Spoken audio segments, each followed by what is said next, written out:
गर्भावस्था प्रत्येक स्त्री के जीवन का सबसे विशेष समय होता है। इस समय गीता का पाठ सर्वोत्तम बताया गया है।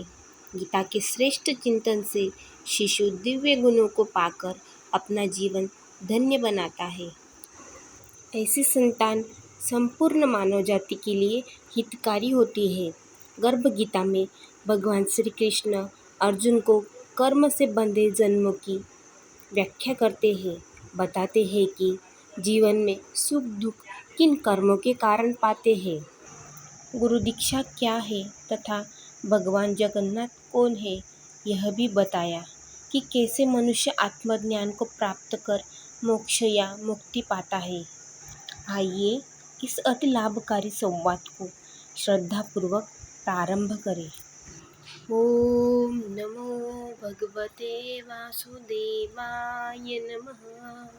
संपूर्ण गर्भ गीता पाठ आरंभ। सर्वप्रथम अर्जुन श्री कृष्ण से पूछते हैं, हे श्री कृष्ण, जब जीव गर्भ में आता है तो वह किस पूर्व कर्म के कारण आता है। हे मधुसूदन, प्राणी जन्म से पूर्व गर्भवास की पीड़ा भोगता है। जीवन में उसे रोग कष्ट आदि होते हैं, बुढ़ापा आता है और उसकी मृत्यु हो जाती है। हे प्रभु, कौन से कर्म प्राणी को जन्म मरण से मुक्ति दिलाते हैं। श्री भगवान कहते हैं, हे अर्जुन, जो प्राणी संसार में लिप्त रहते हैं, संसार में नश्वर पदार्थों से प्रेम करते हैं, ऐसा प्राणी संसार की माया में फंस कर उसकी कामना करता है, लेकिन मेरी भक्ति नहीं करता। इसलिए वह बार बार जन्म मरण के चक्र में घूमता रहता है और दुख पाता है। सुनने में यह थोड़ा अटपटा लगता है कि कैसे मनुष्य खुद मुक्ति नहीं चाहता। आओ, यह बात समझाने के लिए मैं तुम्हें हमारे पुराणों की एक कथा सुनाती हूँ। एक बार एक पंडित जी थे। वे हमेशा भगवान से कहते थे कि हे प्रभु, मुझे मुक्ति दे दो। जब भी प्रार्थना करते हैं एक ही स्वर गूंजते, मुझे मुक्ति दे दो। एक बार भगवान सामने प्रकट हुए और बोले, चल मैं तुझे मुक्ति देता हूँ। पंडित जी एकदम से घबरा गए। उन्होंने कभी नहीं सोचा था कि ऐसा होगा। उन्होंने हाथ जोड़ भगवान से कहा, मेरी बच्ची का अभी अभी ब्याह हुआ है, उसके बच्चे देख लूँ फिर आपको बुलाऊंगा। अभी कृपा कर मुझे छोड़ दीजिए। भगवान चले गए और पंडित जी ने फिर कभी बच्चों का मुख देखने के उपरांत भी प्रभु को कभी नहीं बुलाया। यह सिर्फ पंडित जी की नहीं बल्कि संपूर्ण मानव जाति की सोच बताती है।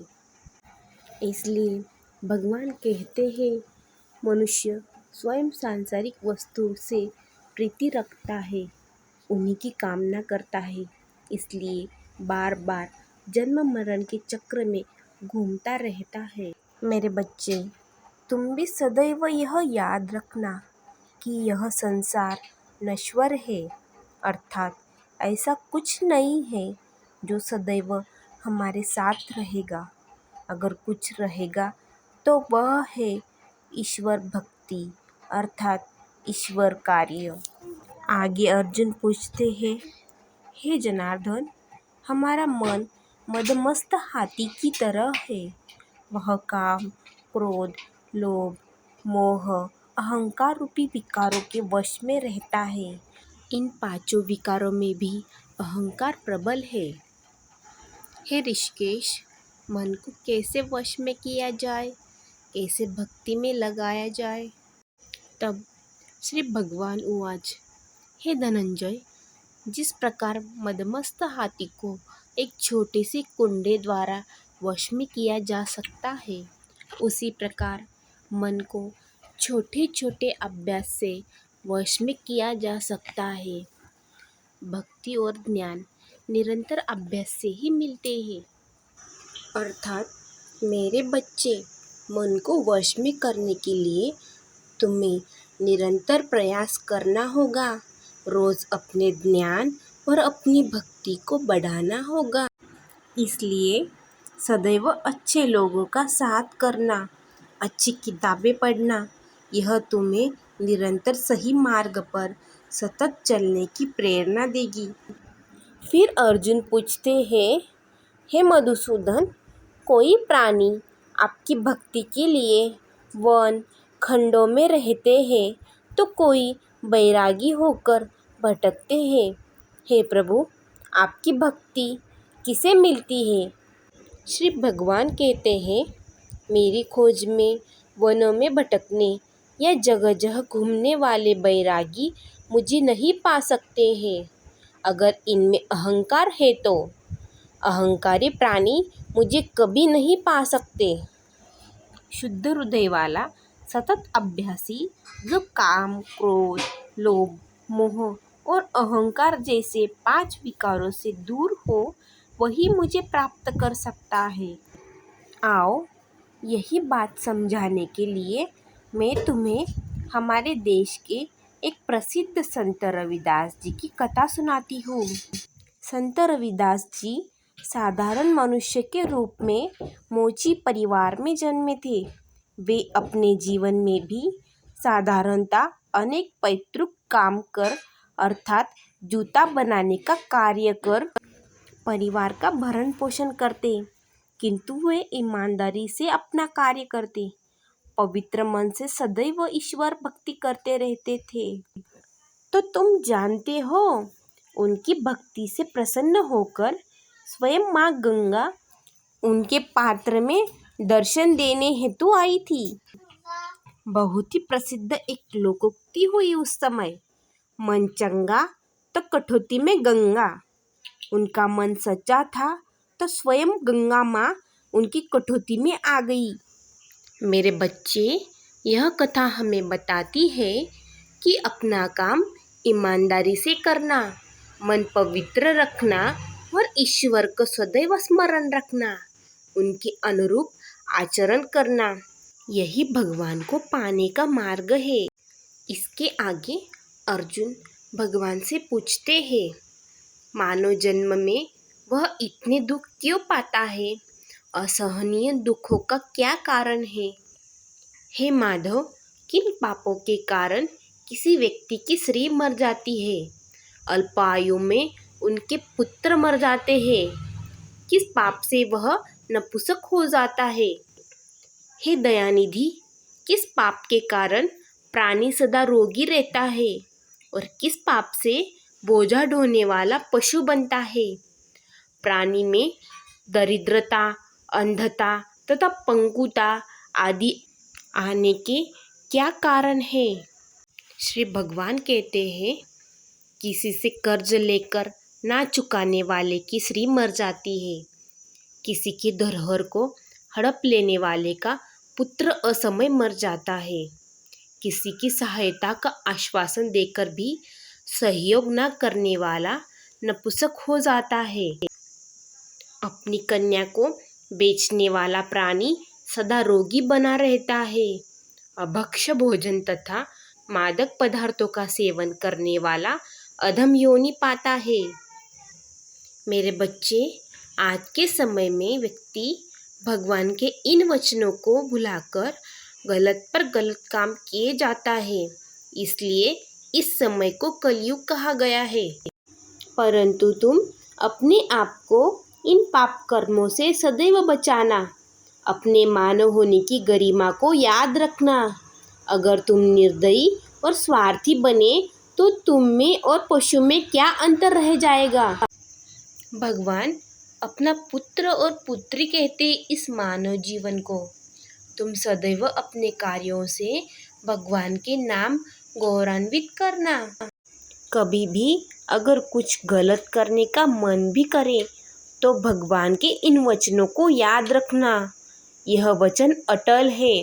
अगर तुम गलत कार्य करोगे तो उसके फल भुगतने को भी तैयार रहना। तुम हमेशा मेहनत को अपना साथी बनाना, एक संयमी जीवन जीना और सबसे महत्वपूर्ण है चरित्र। चरित्र मनुष्य की बहुत बड़ी शक्ति है, इसका सदैव ध्यान रखना। इसके आगे अर्जुन भगवान श्री कृष्ण से पूछते हैं, कई बार कई लोगों को जीवन में अनायास ही बहुत सुख मिल जाते हैं, उनके क्या कारण होते हैं? हे कृपानिधान, इन संसार में जिस प्राणियों को आपने धन दौलत प्रदान की है, उत्तम वाहन दिए हैं, किसी को सुंदर देह प्राप्त होती है तो कोई विद्वान बनते हैं, किसे संतान सुख प्राप्त होता है। हे जनार्दन, किसी को अचानक बिना श्रम के ही धन मिल जाता है तो कोई आजीवन निरोगी रहता है। उन्होंने क्या पुण्य कर्म किए हैं?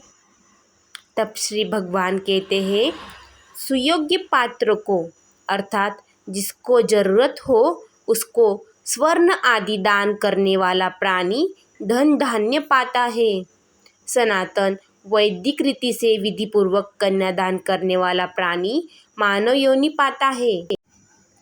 अन्न का दान करने वाला सुंदर देह पाते हैं और संतों की सेवा करने वाले को संतान मिलती है। विद्या दान करने वाले विद्वान होते हैं। अर्थात मेरे बच्चे, तुम भी अपने जीवन में यह दान हमेशा करना। दान करने से हमारी संपत्ति में कभी कमी नहीं आती, बल्कि हमारा हृदय विशाल बनता है और हम भगवान की कृपा के हकदार बनते हैं। और भगवान कहते हैं, विनम्र भाव से गुप्त दान करने वालों को अनायास ही धन मिल जाता है। परोपकार करने वाले निरोगी रहते हैं। परोपकार अर्थात निस्वार्थ भाव से दूसरों की भलाई करना। मेरे बच्चे, वास्तव में दान का सही अर्थ तब है जब तुम गुप्त रूप से ज़रूरतमंद की मदद करो, न कि इसका प्रचार प्रसार कर यश और सम्मान की अपेक्षा करो। वही सच्चा दान कहलाता है। गर्भगीता के अंतिम संवाद में अर्जुन भगवान श्री कृष्ण से बहुत महत्वपूर्ण, जीवन में मोक्ष किसे प्राप्त होता है, कौन ब्रह्म में लीन हो जाता है, जीवन में गुरु की महिमा के बारे में प्रश्न करते हैं। तब भगवान श्री कृष्ण कहते हैं, हे धनुर्धारी, तुम्हारा यह प्रश्न संपूर्ण मानव जाति के लिए कल्याणकारी है। हे पार्थ, सदाचारी और संयमी पुरुष जो ईश्वर भक्ति और परोपकार में लगा हो, उसे ही गुरु बनाना चाहिए। अपने गुरु की देखरेख में ही मेरी पूजा करनी चाहिए। हे अर्जुन, सारे संसार के गुरु जगन्नाथ है। विद्या का गुरु काशी, चारों वर्णों का गुरु ब्राह्मण और ब्राह्मण का गुरु सन्यासी होता है। भगवान कहते हैं, सन्यासी कोई जाति नहीं, सन्यासी उसे कहते हैं जो सब कुछ त्याग कर मुझ में रम गया हो। वही ब्राह्मण है, वही मेरा भक्त है, वही सद्गुरु है। देखो मेरे बच्चे, भगवान कितने साफ शब्दों में सद्गुरु और सन्यासी की परिभाषा बताते हैं।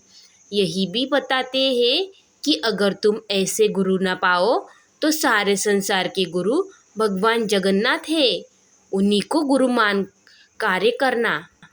इसके आगे भगवान श्री कृष्ण गुरु के आदेश अनुसार आचरण करने की सीख देते हैं।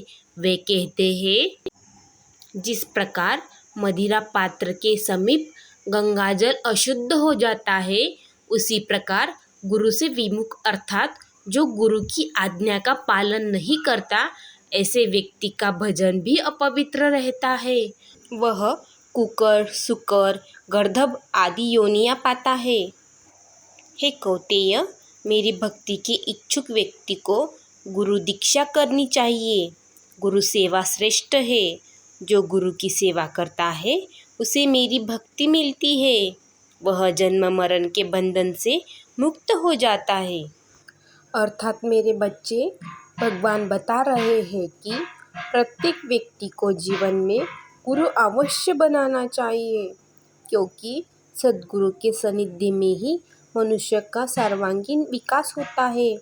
आज मैं तुम्हें इसके लिए वीर शिवाजी की गाथा सुनाती हूँ। मेरे बच्चे, तुम जानते हो, एक बार जब चारों ओर युद्ध की तैयारी चल रही थी। समर्थ गुरु रामदास, जो शिवाजी के गुरु थे, आज उन्होंने सोचा कि शिवाजी को माँ भवानी की तलवार देने का समय आ गया है, किंतु उसे पहले एक अंतिम परीक्षा अवश्य लेनी चाहिए। इसलिए तब समर्थ गुरु एक गुफा में चले गए और जोर जोर से करहाने की आवाज़ करने लगे। यह सुन उनके सभी शिष्य वहाँ पहुँचे और कारण जानना चाहा। तब उन्होंने कहा, इसका सिर्फ एक ही इलाज है, शेरनी का ताज़ा दूध। सब यह सुन आश्चर्यचकित हो गए, परंतु तब छत्रपति शिवाजी महाराज बिना समय गवाए जंगल की ओर शेरनी को ढूंढने निकल गए।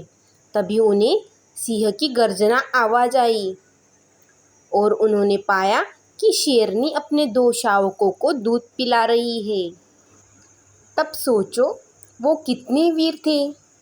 वो उस शेरनी के आगे हाथ जोड़कर बैठ गए और बोले, माता, मेरे गुरु के पेट में दर्द है, जिसे सिर्फ आपके दूध द्वारा उपचार किया जा सकता है। मैं यहाँ आपको और आपके बच्चों को परेशान करने नहीं आया, सिर्फ अपने गुरु की पीड़ा दूर करने के लिए आपसे दूध मांगने आया हूँ। आप चाहो तो इसके बदले जब मैं गुरु को यह दे आऊँ तब मुझे खा लेना। मूक जानवर भी उनके शौर्य से अचंभित थी। उसने छत्रपति शिवाजी महाराज के पैर चाटना शुरू कर दिया। तब महाराज छत्रपति शिवाजी उनका दूध निकाल वापस गुरु के पास पहुँचे और गुरु ने प्रसन्न होकर उन्हें माँ भवानी की विशेष तलवार प्रदान की, जो आगे चलकर छत्रपति शिवाजी महाराज के युद्ध में विजय का विशेष कारण बनती रही। मेरे बच्चे, हमारे देश के सभी महापुरुष जैसे स्वामी विवेकानंद, वीर छत्रपति शिवाजी महाराज इत्यादि सभी गुरु के सानिध्य में ही एक बहुमूल्य हीरे की तरह बने। गुरु उनकी पल पल परीक्षा लेकर उन्हें सोने की समान कीमती बना देते हैं। उनकी संसार में अनेकों काल तक उन्नति होती है। हमारी संस्कृति में सदैव गुरु शिष्य परंपरा अति अद्भुत रही है, पर आज के समय में ऐसे गुरु को पाना अति मुश्किल हो गया है। अतः तुम एकलव्य की तरह, जिसने सिर्फ गुरु द्रोण की प्रतिमा के सानिध्य में धनुर्विद्या सीखी और युद्ध कला में अर्जुन से भी अधिक निपुण हो गए, उसी प्रकार सद्गुरु की छवि को मन में बैठाकर निरंतर श्रेष्ठ आचरण करते रहो। तुम पाओगे परोक्ष रूप से स्वयं भगवान तुम्हारे लक्ष्य तक पहुंचने में तुम्हारी मदद करेंगे। यह बहुत गूढ़ और महत्वपूर्ण बात है, इसका सदैव स्मरण रखना। गर्भ गीता के अंत में भगवान श्री कृष्ण कहते हैं, हे अर्जुन, हमारे तुम्हारे संवाद को जो प्राणी पढ़ेंगे सुनेंगे वह गर्भ के दुखों से बचेंगे, उनकी 84 लाख योनियां कट जाएंगी। इसी कारण इस पाठ का नाम है गर्भ गीता। अर्थात अगर तुम अपने जीवन में भगवान की इन बातों का स्मरण रख आचरण करोगे तो तुम्हारा यह जीवन धन्य हो जाएगा और तुम मोक्ष को प्राप्त होंगे। गर्भ गीता पाठ संपूर्ण।